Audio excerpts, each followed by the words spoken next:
Hi guys, you are watching Mel's Scuba World on YouTube. So today I want to be sharing with you about environment as instructors. When we basically teach students, you want to be able to have a good time management. So for me, as if it's a windy day like today, you see that ribbons? You see it's flying like that, so you want to see the direction of the flag. So usually on a windy day I will look at the flag at the dive center, seeing it where it's blowing to and looking at the water surface. Okay, so basically when we go for diving as an instructor, we usually bring this buoy down. Alright, so like me, I bring this with me when I go for a short dive, when I do my confine, and basically I will ask my student to actually put on extra weight on the first time when they go diving in the water on confine, so that they are more stable and solid in the water to do the skills when they kneel.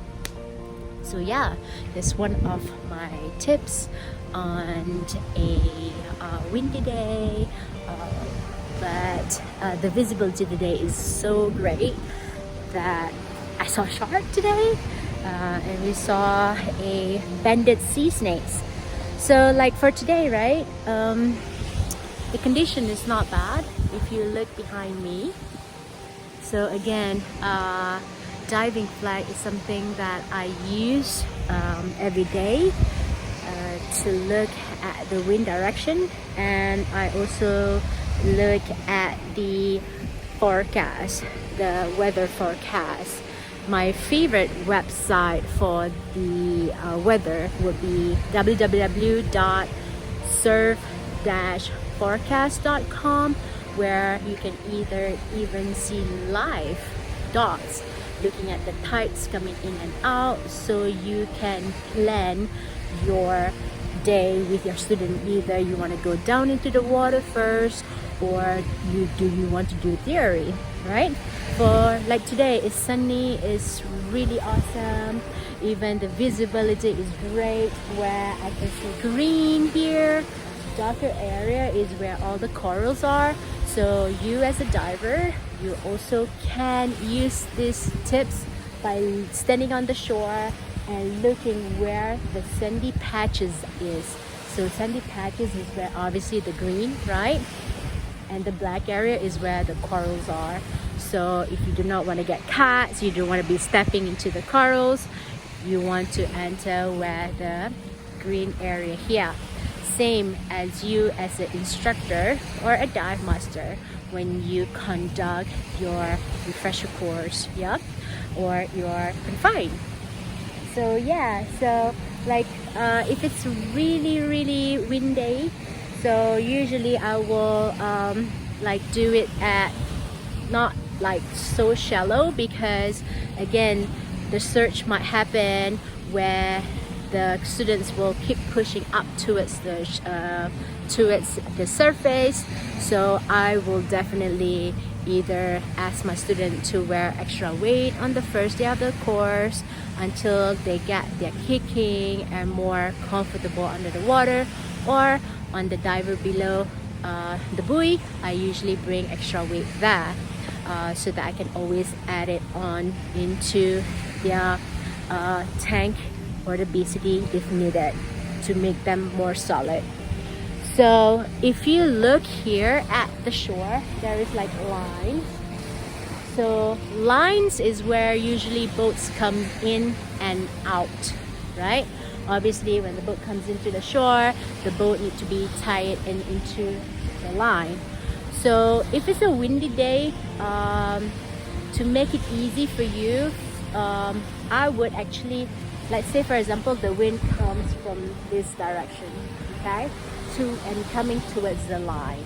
So for me, I would be maybe enter the water maybe towards this area, yeah, having an extra weight with the buoy so that you can have the buoy solid, so instead of always like moving around too much, so you also have that diver below buoy to make it more heavy so it stays still, because we do not want it to hook it to the corals or anything like that.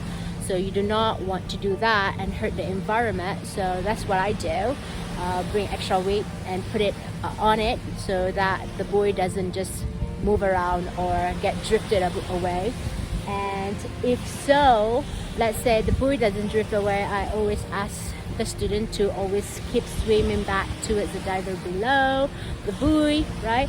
Having it as a reference. Or if I have a line like going across like that, so if the student drifted, right? So obviously they will be basically in a way will get stopped by the line. So they cannot drift further all the way to the jetty there, the marina, that area, right? So you're less tired. So that's one of my other tips on that. If it's a windy, especially there is a little bit of surface current, so you do not want to be like tired for yourself. So you want to make it easy class for you, especially if you have big numbers. But at the moment with the COVID situation right now, our ratio here is about like 2 students per instructor, so it's pretty roughly small.